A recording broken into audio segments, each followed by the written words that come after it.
ભાવનગર જિલ્લામાં બનેલા લઠ્ઠાકાંડની ઘટનાને લઈને જિલ્લા કોંગ્રેસ દ્વારા ભુજ ખાતે વિરોધ કાર્યક્રમ યોજી રાજ્ય સરકાર સામે ઉગ્ર આક્ષેપો કરવામાં આવ્યા હતા। જિલ્લા કોંગ્રેસ પ્રમુખ વી.કે. હુંબલે જણાવ્યું હતું કે ગુજરાતમાં દારૂબંધીનો કાયદો માત્ર કાગળ પર સીમિત રહી ગયો છે અને રાજ્યમાં દારૂ તેમજ ડ્રગ્સનું જાડું વધતું જઈ રહ્યું છે। તેમણે આ ઘટનાની નૈતિક જવાબદારી સ્વીકારી રાજ્યના ગૃહમંત્રીના રાજીનામાની માંગ કરી હતી। કોંગ્રેસે જણાવ્યું કે રાજ્યમાં વારંવાર લઠ્ઠાકાંડ જેવી દુઃખદ ઘટનાઓ બનવા છતાં સરકાર સામે કાયમી ઉકેલ લાવવામાં નિષ્ફળ રહી છે। દારૂના ગેરકાયદેસર વેપાર અને તેની સામે અસરકારક કાર્યવાહી ન થવાને કારણે નિર્દોષ લોકોના જીવ જળ્યા હોવાનું પણ તેમણે જણાવ્યું। ભાવનગરના તાજેતરના બનાવમાં થયેલા મૃત્યુની ઘટનાની હાઈકોર્ટના સિટિંગ જજના નેતૃત્વમાં વિશેષ તપાસ ટીમ દ્વારા નિષ્પક્ષ તપાસ કરાવવાની કોંગ્રેસે માંગ કરી છે। સાથે સમગ્ર ગેરકાયદેસર નેટવર્ક જવાબદાર અધિકારીઓ તથા સંબંધિત તંત્રની ભૂમિકાની પણ ઊંડાણપૂર્વક તપાસ થવી જોઈએ। આ કાર્યક્રમમાં જિલ્લા કોંગ્રેસના હોદ્દેદારો, વિવિધ સેલના આગેવાનો, ભુજ શહેર અને તાલુકાના કાર્યકરો તેમજ ચૂંટાયેલા પ્રતિનિધિઓ મોટી સંખ્યામાં ઉપસ્થિત રહ્યા હતા। ગુજરાતના ભાવનગર જિલ્લામાં લઠ્ઠાકાંડમાં 10 જેટલા યુવાનોના મોત થયા, 35 થી 40 જેટલા લોકો આજે પણ હોસ્પિટલમાં છે। ગુજરાતમાં દારૂબંધી હોવા છતાં જ્યાં જોઈએ ત્યાં દારૂ ખુલ્લેઆમ વેચાય છે, દરેક શેરીઓમાં દારૂ ખુલ્લેઆમ વેચાય છે અને આ ગાંધીના ગુજરાતમાં દારૂબંધીને નામે ખાલી માત્ર નાટક થઈ રહ્યા છે। અત્યારે દરેક જિલ્લાઓમાં જાઓ, જ્યાં જાઓ ત્યાં તમારે ખુલ્લેઆમ દારૂ વેચાય છે। બુટલેગરો બેફામ છે, વારંવાર દારૂ પકડાવવાના દાવા થાય છે, તો પછી આ દારૂ આવે ક્યાંથી છે, વેચે કોણ છે? માત્ર ને માત્ર આ એક સીન સપાટા છે। વારંવાર આપણા રાજ્યના ગૃહમંત્રી એવું કે કાયદામાં રહેશો તો ફાયદામાં રહેશો, તો આ કાયદો ક્યાં ગયો? હમણાં જેને એવું કીધું કે અમે કોઈ પણ ચમરબંધીને છોડશું નહીં, તો ચમરબંધીને છોડવાની તો પછી વાત રહી, પરંતુ આ બુટલેગરો બેફામ થયા છે। દરેક જગ્યાએ ખુલ્લેઆમ દારૂ વેચાઈ રહ્યો છે અને ખાલી દારૂ નહીં, પરંતુ હવે તો આ ગાંધીના ગુજરાતમાં ડ્રગ્સ પણ એટલું બધું વેચાઈ રહ્યું છે। આપણા યુવાધન બરબાદ થઈ રહ્યું છે। ત્યારે અમે કહેવા માગીએ છીએ કે જરાક પણ તમારામાં શરમ બચી હોય, ગુજરાતના મુખ્યમંત્રીને કહેવા માગીએ છીએ કે ગૃહમંત્રીનું તમે રાજીનામું લઈ લો અને ગૃહમંત્રીને પણ કહેવા માગીએ છીએ કે તમારી જવાબદારી સમજી અને તમે આ રાજીનામું આપી દો। આ જે ખરેખર ગુજરાતમાં બનાવ બન્યો છે ભાવનગર જિલ્લામાં, તો આ મોતના જવાબદાર માત્ર ને માત્ર ગુજરાત રાજ્યના ગૃહમંત્રી છે।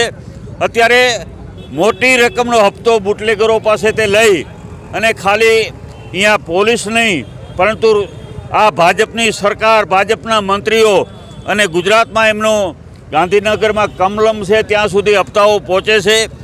અત્યારે જે લઠ્ઠાકાંડ થયો એમાં માત્ર ને માત્ર નાની માછલીઓ, જેમને આપણે કહીએ કે ક્યાંક ને ક્યાંક માત્ર કોન્સ્ટેબલ, હેડ કોન્સ્ટેબલ, પીએસઆઈ ને પીઆઈનો ભોગ લેવાનો ક્યારે અત્યાર સુધી સાંભળ્યું છે કે એસપીની જવાબદારી ક્યાંય નક્કી થઈ, ક્યાંય આઈજીની જવાબદારી નક્કી થઈ? એમની જવાબદારી નથી બનતી।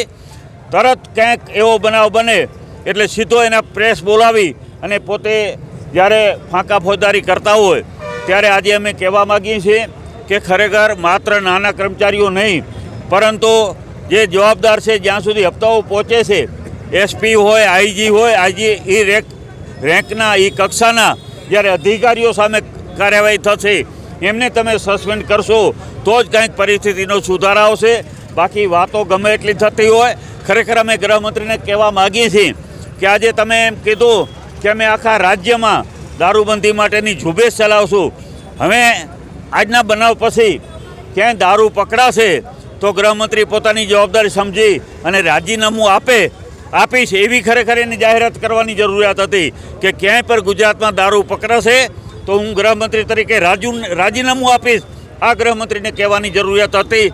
એટલા માટે માત્ર ને માત્ર દેખાવ ખાતર 2-4 દિવસ સુધી આ પગલાઓની કાર્યવાહી થશે, બાકી આ દારૂબંધી બંધ થવાની નથી। મોટામાં મોટી આવક હોય, એમાં પોલીસ હોય કે આ સરકાર હોય કે સરકારના મંત્રીઓ હોય કે ભાજપના કમલમ સુધી મોટી રકમનો હપ્તો આ દારૂના વેચાણમાંથી જ લોકો વસૂલ કરવામાં આવે છે। બુટલેગરો પાસેથી મોટા હપ્તાઓ લેવામાં આવે છે। બાકી દારૂ પકડાવવાના નામે ક્યાંક ને ક્યાંક નાટક થાય છે, બાકી હકીકતમાં કોઈ નીતિ કે એનો નિયત જ નથી કે ખરેખર દારૂ બંધ થશે। એટલે અમે તો માનીએ છીએ કે આ સરકાર દારૂ બંધ કરવામાં બિલકુલ રસ ધરાવતી નથી. દારૂ બંધી થશે નહીં. અને ખરેખર એસપી અને આઈજીએ મારે એટલું જ કહેવાનું છે કે આપણો આ સરહદી જિલ્લો છે, આખા ગુજરાતમાં નંબર 1 કદાચ કચ્છ જિલ્લો દારૂના વેચાણમાં આવતો હશે. હું દાવા સાથે કહું છું કે વધારેમાં વધારે દારૂ બહારથી જે આવે છે, બીજા જિલ્લાઓમાંથી કે બીજા રાજ્યમાંથી આપણા કચ્છ જિલ્લામાં આવે છે. કચ્છ જિલ્લામાં અત્યારે પરપ્રાંતિયોની પર વસ્તી ખૂબ વધી ગઈ છે, ત્યારે મોટી સંખ્યામાં અહીંયા દારૂ ઉતરે છે, દારૂ વેચાય છે. દારૂ નહીં પણ હવે તો ડ્રગ્સનું પણ એટલું બધું વેચાણ થઈ રહ્યું છે. તો આ યુવાધનને જો બચાવવું છે કે આ સરકારની અત્યારે દારૂ ખરેખર ખુલ્લેઆમ જ્યારે વેચાઈ રહ્યું છે, એને કારણે અત્યારે કંઈક બહેનોને વિધવા બનવું પડ્યું છે, કંઈક માતાએ એનો પુત્ર ગુમાવ્યો છે, કંઈક બહેનોએ એના ભાઈ ગુમાવ્યો છે.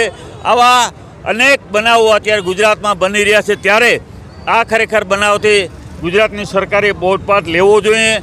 ખરેખર જ્યાં પર દારૂ પકડાય ત્યાં ખાલી માત્ર કોન્સ્ટેબલ કે હેડ કોન્સ્ટેબલ નહીં, માત્ર પીએસઆઈ કે પીઆઈ નહીં, પણ એસપી અને આઈજીને પણ જવાબદાર ગણવા જોઈએ. એની સામે કાર્યવાહી થવી જોઈએ એવી અમારી માંગ.